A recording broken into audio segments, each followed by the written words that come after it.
Thanksgiving Day. The air thick with gravy dreams and pumpkin pie promises. Families swarm the grocery store parking lot, like pilgrims on a modern-day hunt. But in New Jersey, one woman decides the asphalt is her kingdom and sparks a showdown that turns a simple holiday errand into a spectacle no one will forget. It was 11 a.m. on Thanksgiving morning, and the ShopRite parking lot in Paramus looked like a battlefield. Shopping carts rattled, car doors slammed, and people sprinted with last-minute cranberry sauce and forgotten pie crusts. The asphalt shimmered with chaos. Into this frenzy rolled the silver SUV of Karen, a woman whose reputation for confrontation was as legendary as her collection of oversized sunglasses. She pulled into the lot with the confidence of a queen, arriving at court honking twice, once to announce her presence, and once to scold a teenager who dared to cross in front of her bumper. Karen spotted the perfect parking space, wide close to the entrance and shaded by a lonely maple tree. But just as she angled her SUV toward it, a modest sedan zipped in claiming the spot. The driver, a young dad with 2 kids in the back, gave a sheepish wave. Karen's jaw tightened. To her, this wasn't just a parking spot. It was a matter of principle.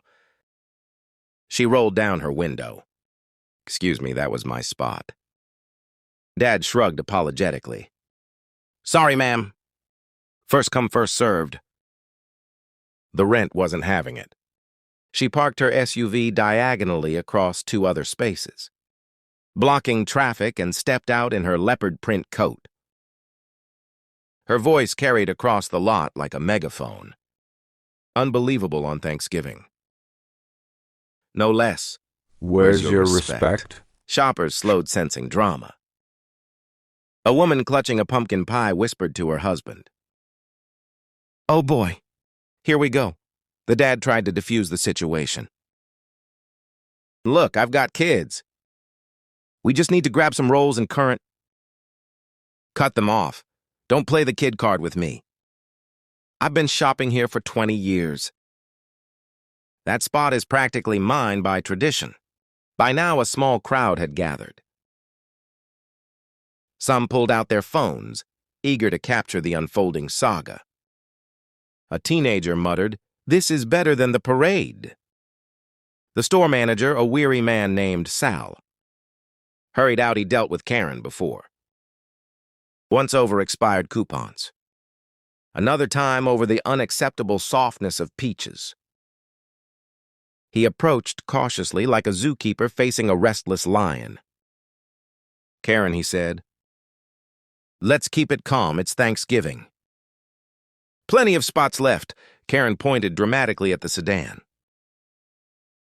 "That man stole my space," Sal sighed.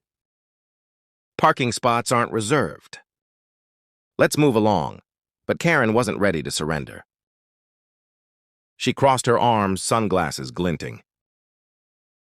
"If justice doesn't happen here, I'll call corporate. I'll call the mayor. I'll call whoever I need to." The dad, now visibly embarrassed, offered a compromise. "Fine, I'll move."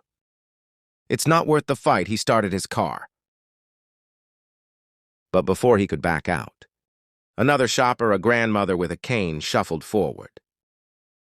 "Don't you dare give in," she said firmly. "Bullies don't get Thanksgiving gifts." The crowd murmured in agreement. Suddenly, the parking lot wasn't just asphalt. It was an arena, Karen versus the people.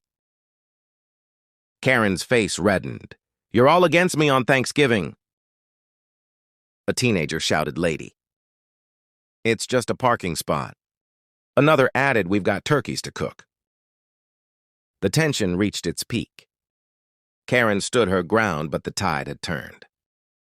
The dad stayed put. The grandmother raised her cane like a sword, and the crowd rallied behind them. Finally, Sal stepped in with authority. "Karen, either park properly or leave." "This is a grocery store," Not a courtroom. Karen huffed, muttered something about ungrateful peasants, and stomped back to her SUV. She revved the engine, screeched out of the lot, and disappeared into Thanksgiving traffic. The crowd exhaled and released. Someone clapped. The grandmother smiled. "That's how you season a holiday," she said, the dad shopper. The parking spot, Saul returned inside, muttering, "Every year something like this." As the shoppers dispersed, the parking lot returned to its usual chaos. But the legend of the Thanksgiving Karen lived on. Families would retell the story over turkey and stuffing, embellishing details, laughing at the absurdity and remembering how, for one brief moment, a New Jersey parking lot became the stage for a holiday drama.